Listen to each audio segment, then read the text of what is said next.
The Locked On Podcast Network presents the NFL Big 3 in 30. The three biggest stories in the NFL from our local experts at the Locked On Podcast Network.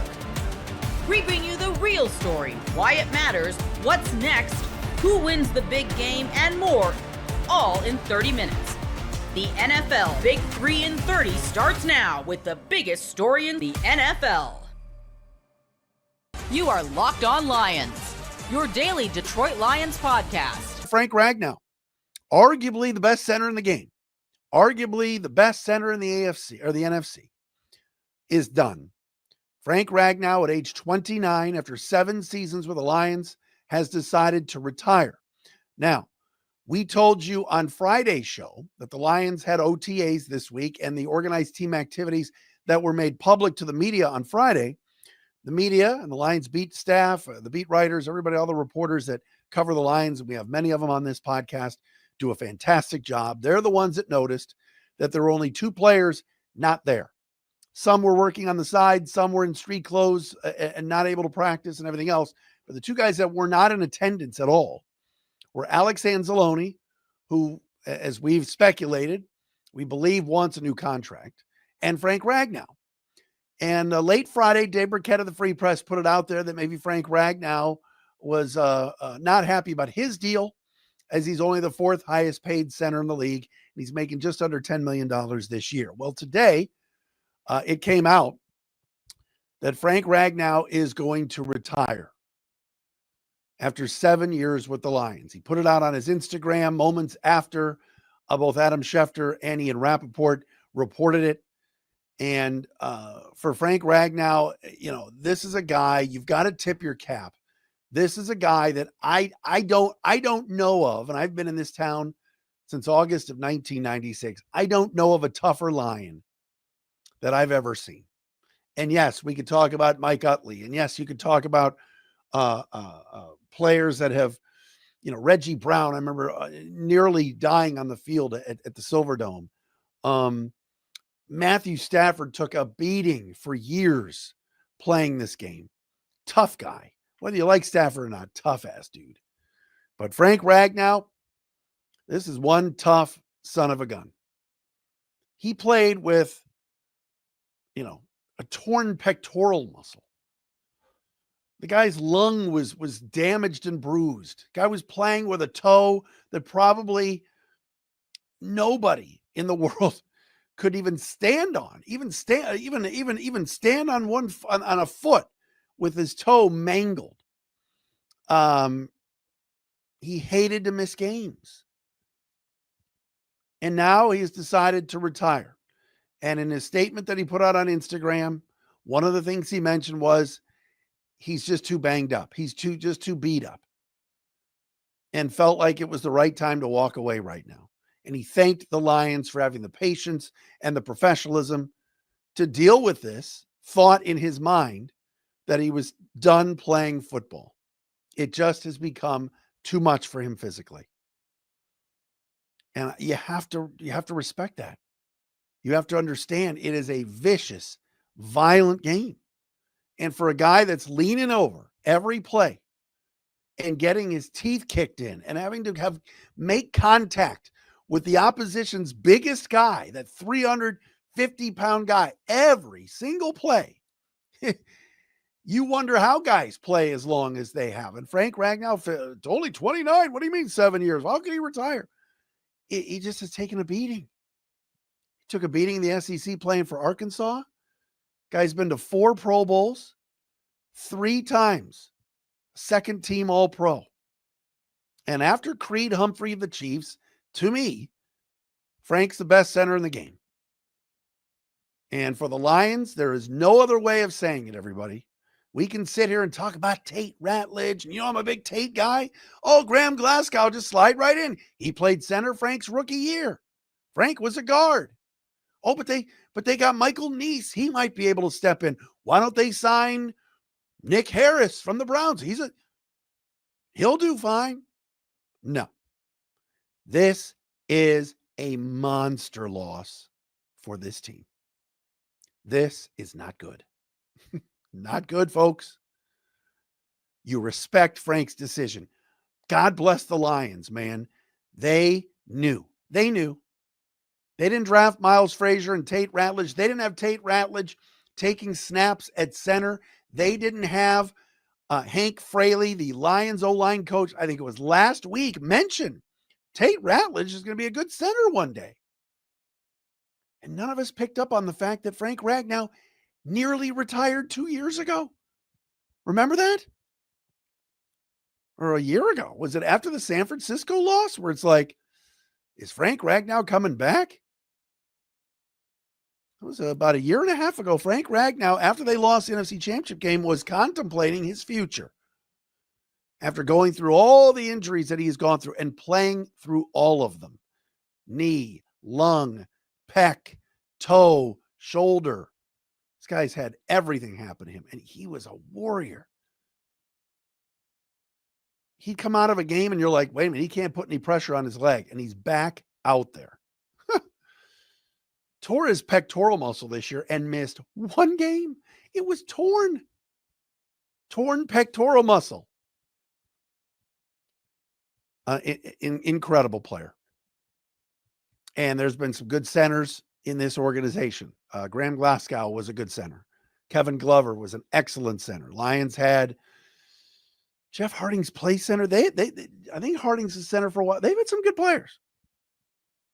Frank Ragnow is as good as they get. And I talked about MVPs on this team and talked about who's most valuable and who can they least afford to lose over the last couple of years. And to me, this was a guy you could not afford to lose. Despite having some depth there, besides having guys that could come in and step in. Glasgow could slide over and play some center. Understandable. But this dude was excellent. Excellent player. So this is a loss. The Lions offensive line, fantastic. All right. The glue, the rock of this team.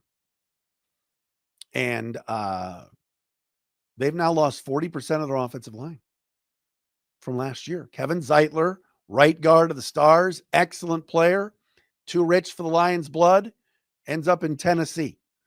After they lose Zeitler, the Lions go out and they draft Tate Ratledge in the second round, Miles Frazier in the fifth round. They've re-signed some other guys that they have brought back that have been depth pieces. Coyote Awoshika, among others. But, Glasgow stays. Christian Mahogany is back. Lions have some depth, but I think they've got to go out and find at least another guard or an interior offensive lineman to add some depth here, to continue to add depth, because you just never know. But there's no other way to there's no other way to say it. This is a bad loss. This is a big loss. Dude was awesome. And I know we don't watch the center. We don't really understand. But that, you don't have that guy that's calling the signals, that's seeing some pressures, pointing out where the linebackers are. And he and Jared Goff work so well together. And I got to give him a lot of credit. This guy was a heck of a football player. But at age 29, after 7 years, his body just could not take it anymore. Damn it. You wish him well. You wish him the best. Family man, great dude, fisherman, awesome teammate. Now you're going to lean on that O-line coach, Hank Fraley. He is a maestro. There's a reason why the Lions kept him, made him an assistant head coach. Now they've got to figure out a way to replace him. That's going to be very difficult to do. Ever check your bank account and wonder, where did all my money go? Between dining out, online shopping, and entertainment, it's easy to lose track. That's where Monarch Money comes in, your personal CFO, giving you full visibility and control over your finances. Monarch Money isn't just a budgeting app. It's a complete financial command center. You can track all your accounts, investments, and spending in one place, so stop just managing your money and start building wealth. Instead of juggling multiple apps, you can use Monarch to check your finances, track spending, and even plan long-term goals.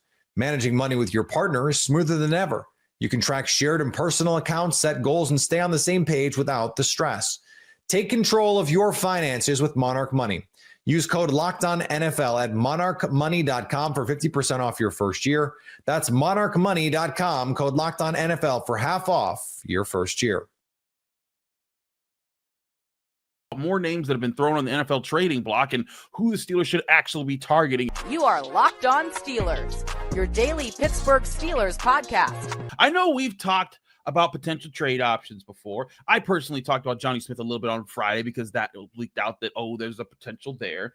But then Kyle Pitts was supposedly put on the trading block, and people talking about Kirk Cousins, and then there's still people want to know about Terry McLaurin, and it's just the spits, the wheel of morality, turn. Tell us the Steelers target they should be trading for, because that is what everyone wants to know about right now. But I do think the Steelers, they've made their calls, they've made their rounds. We've talked about how they called the Saints about Chris Olave. It wasn't to see right now if they could trade for him, but to gauge the interest.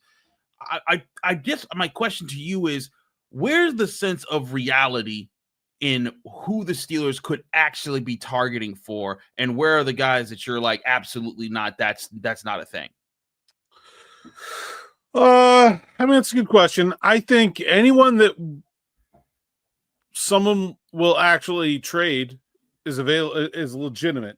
I don't think the Steelers are going to be picky about players that are actually available, but I don't think there's very many, frankly, if any, players that are actually available.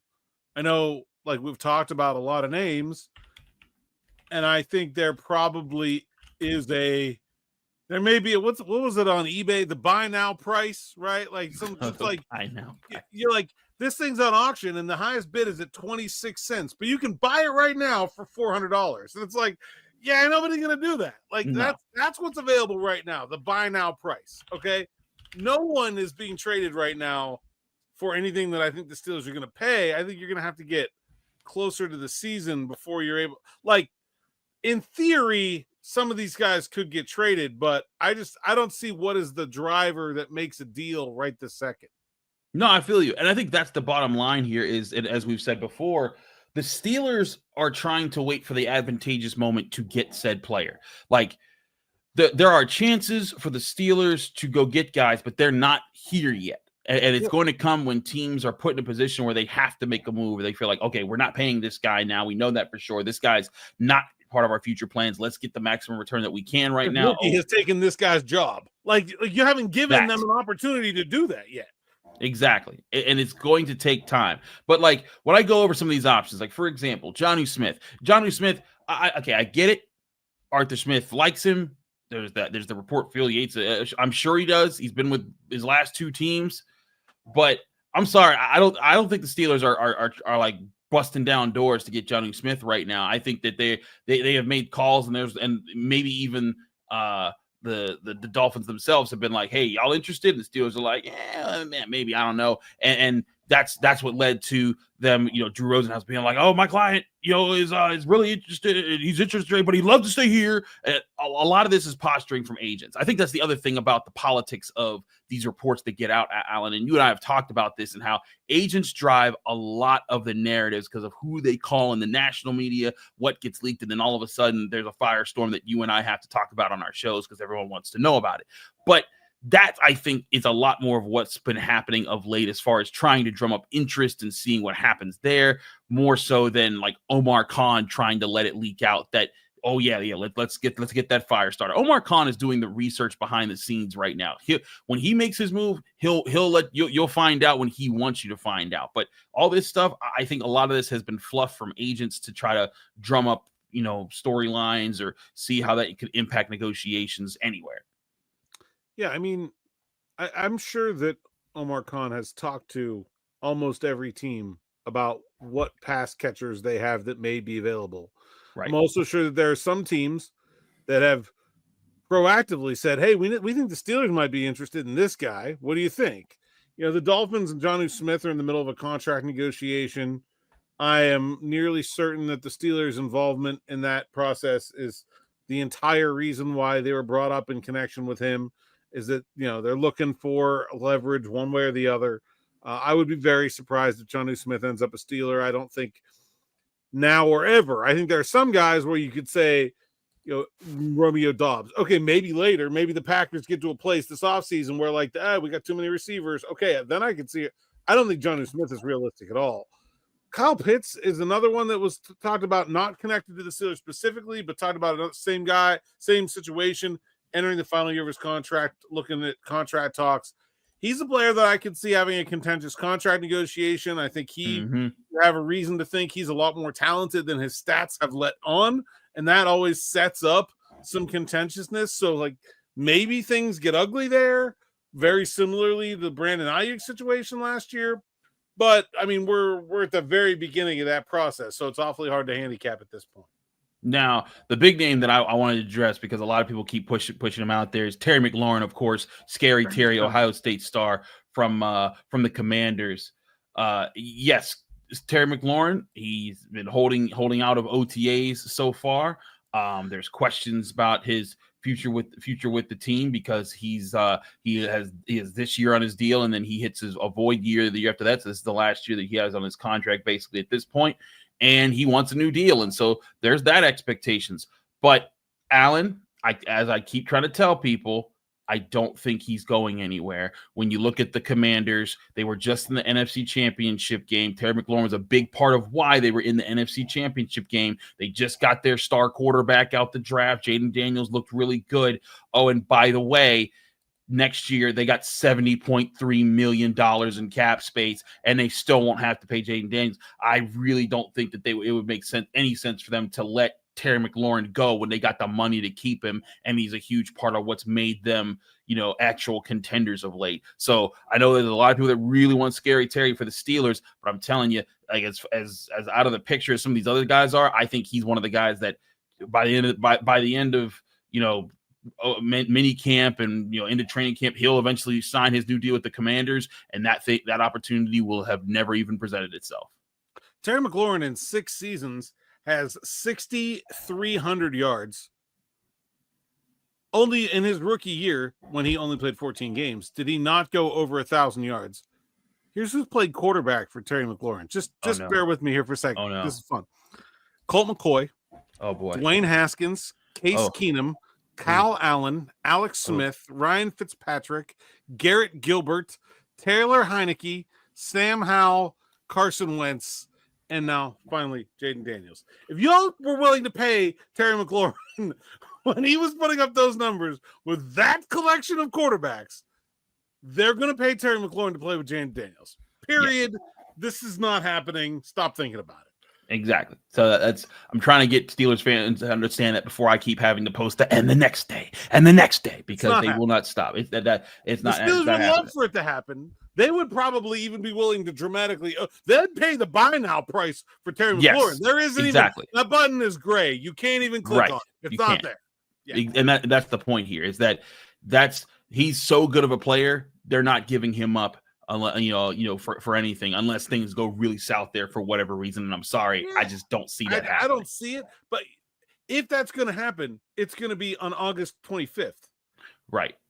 Not in May or June. In fact, honestly, for the Commanders to trade Terry McLaurin, he would probably have to miss games first before they were like, all right, never mind. Move on. Like, I can't even imagine them trading him on August 25th. I can't. The NBA Finals are here, and FanDuel is giving new customers an incredible way to get in on the action. Right now, when you join FanDuel and place your first $5 bet, you'll get $250 in bonus bets if your bet wins. I love how FanDuel makes betting so easy, whether it's picking my favorite teams or diving into player props, from three-pointers to steals to assists. There's so many ways to bet my favorite player props. Plus, after the game tips off, I can even combine live prop bets into a same-game parlay for a chance to win big. You could place that first $5 bet on Game 1 of the NBA Finals. The Thunder are favored by 9 at home against the Pacers. I would take a adjusted line and get it to like 15 just to get better odds, because I think they could blow the doors off the Pacers in Game 1. Don't miss out. Head to FanDuel.com and claim your $250 in bonus bets today. No, the New Orleans Saints should not be interested in Atlanta Falcons quarterback Kirk Cousins. You are Locked On Saints, your daily New Orleans Saints podcast. I'm going to break this down very, very specifically. Let's start with why the New Orleans Saints should not be interested in pursuing Kirk Cousins as a starter for their offense, okay? Let's just go down that road because this is something I have seen people genuinely suggest. Now, we should mention that there's a lot of right now tying together the Saints and Kirk Cousins because there's interest. There's never been any reported interest between the team and the player. What you're seeing is called speculation, not report, right? So what you're seeing is this website publishes a list of top 10 fits for this quarterback, and the Saints are on that list. Or, predictions of where quarterbacks might land, or where upcoming free agents or big name free agents or June 1st, post June 1 transactions might land and all these other things. And then you're seeing Kirk Cousins land with the New Orleans Saints in those speculative articles. I want to be very clear. That's not the same thing as reported interest, right? There've been go back to the, I almost sound like Porky Pig there for a second. Go back to like the Chris Olave, Pittsburgh Steelers connection earlier this offseason. It would have been speculation if it was that some website somewhere suggested, here's the trade package that could get Chris Olave from New Orleans to Pittsburgh. But it's different when there are those of us with sources telling you, no, yeah, the Pittsburgh Steelers reached out and the Saints effectively said no by placing a high price tag. So like those are two different things, right? That's a report, the Chris Olave situation. What's happening with the Kirk Cousins thing is a lot of speculation that's either being taken into mainstream conversation or fan conversation or whatever, or that's just kind of misrepresenting itself, which does happen in some cases. Like it's just the world that we live in. So with that out of the way, let's talk about this in the two different ways that this all comes together. The Saints should not be interested in Kirk Cousins as a starter for a couple of different reasons. First of all, no thank you. Secondly, the New Orleans Saints need to get to a point now to where they are worried about what their future is going to be, not going out and signing another 30-plus year old quarterback to come in and try to win with the team as it is. The New Orleans Saints are not in that position. They should not try to be in that position. They should be focused on, with a brand new head coach, brand new offensive system, brand new defensive system, pretty much all new everything right now for the New Orleans Saints. They should be focused on the players that are going to be with them for the long haul. Obvious, and what I mean by that are the players that will be their future, not a guy like Kirk Cousins who might be half of your season's present, right? Because we saw what he looked like in Atlanta, the way that things fell apart. We saw sort of the downturn that already began during his time in Minnesota. None of it is appealing. None of it is the quarterback that an organization should feel like they can go out there and win with. You have to be desperate enough to say, this is going to be the guy that's going to lead you through. I think that's just the point of Kirk Cousins' career that he's at this point. Now, I could be wrong. He ends up in the right system, in the right situations. Like I believe the same thing about Sam Darnold. And then last year, he ended up with Kevin O'Connell and everything was awesome for him. I don't think he's going to be as successful in Seattle, but I thought he was really successful in Kevin O'Connell. Could Kellen Moore be that to Kirk Cousins? Sure, absolutely. Kellen Moore's kind of a genius. It all works. It could potentially work, but where the lifespan of the New Orleans Saints is at this moment, where they are from a team building perspective, it does not make sense. So to sign him as a free agent or to try to trade for him, which is like the worst situation possible, especially if you're trying to get him over as a starter, and the Atlanta Falcons know that you're a division rival, you're trading for a quarterback, which means you're going to get upcharged. You're trading with a division rival, which means you're going to get upcharged. You're trading for a quarterback from a division rival, you're going to get robbed. You're going to get absolutely robbed in that situation. So just avoid that, stay away from it. No need. So the two ways to get him as your starter, free agency or trade. Free agency, there are other teams that should be in that running. The Indianapolis Colts, the Pittsburgh Steelers, who still don't have Aaron Rodgers at this time. Those teams could be looking at that player if he hits free agency and saying, let's bring him to Indy, let's bring him to Pittsburgh, where they might feel like they can compete. And the New Orleans Saints are not in that class of conversation at the moment. They shouldn't be in that delusion of a conversation like maybe Indianapolis would be. And so for me, I think the Saints should play this smart and be focused on the players that are here to be a part of their future, not the player that could potentially show up and give them half of a season. The other thing and the other side of the conversation is, well, what if you were to bring him in as a backup, as a veteran backup, to be sort of the veteran mentor for your young quarterbacks. So that immediately takes the trade portion out of it, right? You don't trade for that player. You're not trading for a veteran quarterback on a bad contract to bring him to your team to be the backup veteran leader, backup veteran example setter. If you're able to sign him in free agency without having to get into a bargaining, war with, or negotiations war with, two teams that are looking to potentially sign him as a starter or could look to sign him as a starter, and you can get him on a vet minimum deal, 100%. He's going to walk away from Atlanta with good money. Maybe that's going to allow him to be in a situation to where he could go out there and sign a deal where he wouldn't be expected to be a starter, where he would come in and be a backup, a veteran backup and all this stuff, and he does it on a vet minimum deal, fine. But unlikely that that's going to be the case, because you've got teams out there that are potentially going to be looked to pay him. If he hits the open market, that would be willing to look to pay him to be their starter. So you're going to end up in a bidding war in a class of contracts that you're not even trying to deal in. So just leave that all alone. And then I would even go so far as to say, if the Saints really wanted the veteran leader at quarterback, they have options already that might even be better than Kirk Cousins. Like, Kirk Cousins has never really come off as somebody that has been a good, look, the Minnesota Vikings got a young quarterback in the building, and instead of trying to work things out with Kirk Cousins to have him be, a veteran leader or a veteran guy, a veteran, example setter, a role model or whatever, they got rid of him. He shows up in Atlanta. He gets overtaken by the rookie, and now he might be on his way out in Atlanta before he ever even gets the opportunity to be that veteran mentor. There's no track record of Kirk Cousins being that guy. And so I don't think of him right now, at least, as that guy. So I don't think you can win games with him. I don't think he's going to make your young quarterbacks better. And I don't think that you need to get involved in the bidding war that could happen with teams that might be looking to bring him in as a starter. He'll probably end up in Indianapolis or Pittsburgh or something like that. Indianapolis feels like a really good fit for him. An opportunity there with Daniel Jones, who's not going to turn his career around anytime soon, and Anthony Richardson, who no one knows about. Land in Indy and then get your shot there. I think the New Orleans Saints should stay away from this one, if for no other reason than to make sure that they are putting all of their focus into players that can be a part of their future, as opposed to trying to win now with a veteran quarterback that no one's really sure about. The New Orleans Saints set to host defensive lineman Jonathan Bullard, 9-year veteran in the NFL, came into the league in 2016 as a Chicago Bear.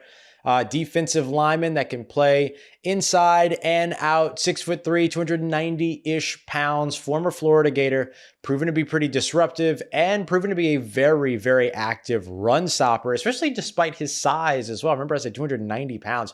Usually when we're talking about those run stopping or run stuffing defensive tackles, we're talking about 320, 315-ish pounds, all those other things. But Bullard is just somebody that makes a lot of sense for where it is that the New Orleans Saints are trying to get good, if you will. Look, the Saints are expected to bring him in and host him, kind of bring him in for a visit. This came from NFL media, Mike Garafolo. This is a guy that's got ties to New Orleans Saints defensive coordinator Brandon Staley. They were in Chicago together while Brandon Staley in 2017 and 2018 was the outside linebackers coach. Bullard was still there in Chicago before he ended up heading elsewhere. And he also overlapped with Jay Rodgers, who is now the Saints edges coach. He was the defensive line coach all 3 years of Bullard's years, or seasons rather, in Chicago. So a little bit of, connective, a little bit of connection with this New Orleans Saints coaching staff.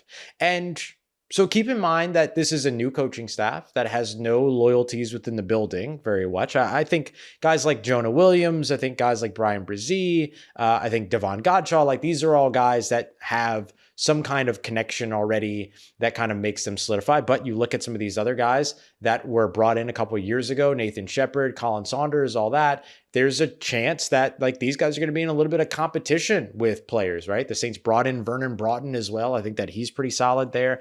And so every one of these players has a path to making the roster, and Jonathan Bullard absolutely would as well. Couple of my favorite things about Jonathan Bullard: 6.5 sacks over the course of his 9-year career. Not the most explosive pass rusher ever. 28 tackles for a loss. But the thing that I really like about him is the missed tackles or really lack thereof. This is a guy that's been in the NFL for 9 seasons, and that has averaged about 361 snaps per season, but has never missed more than 3 tackles in a single year in all 9 years that he has spent in the NFL. And that includes being a full-time starter in most of the last 2 seasons. He's appeared in the last 17 games of the last 2 seasons and has also started the last 17 games of the last season. So this isn't a guy that was just like a little bit of a part of a middling rotation or anything like that. This was a guy that, yes, was a part of a rotation, but then eventually became a big time piece to that Minnesota Vikings defensive line. Before that, he was a big part working with guys like Eddie Goldman, others that were a part of that Chicago Bears defensive line that was so good back in 2016, 2017, 2018.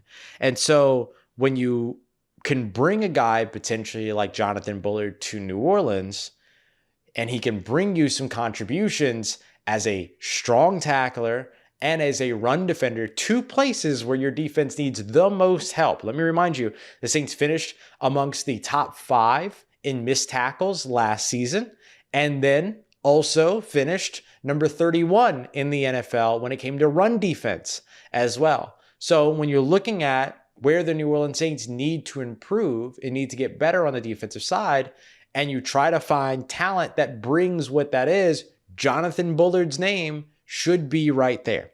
So we'll see if the Saints end up signing him. We'll see what happens with the visit. Remember that you don't always sign everybody you bring in for a visit. We've seen that before. The Saints brought in guys like Kareem Hunt, Anthony Barr last year. Neither of them ended up signing in New Orleans. I heard Anthony Barr's workout was not, let's just say, left a lot to be desired. Kareem Hunt didn't even take the field on his workout before he was already going back to Cleveland and everything like that. And then we also saw, was it Cleveland? Pretty sure it was Cleveland. And then we also saw earlier this offseason, Asante Samuel Jr., remember, came into New Orleans, had a visit, but probably won't sign anywhere until after he gets his medical checkup back in July. So it's going to be a little bit of time before he ends up signing somewhere.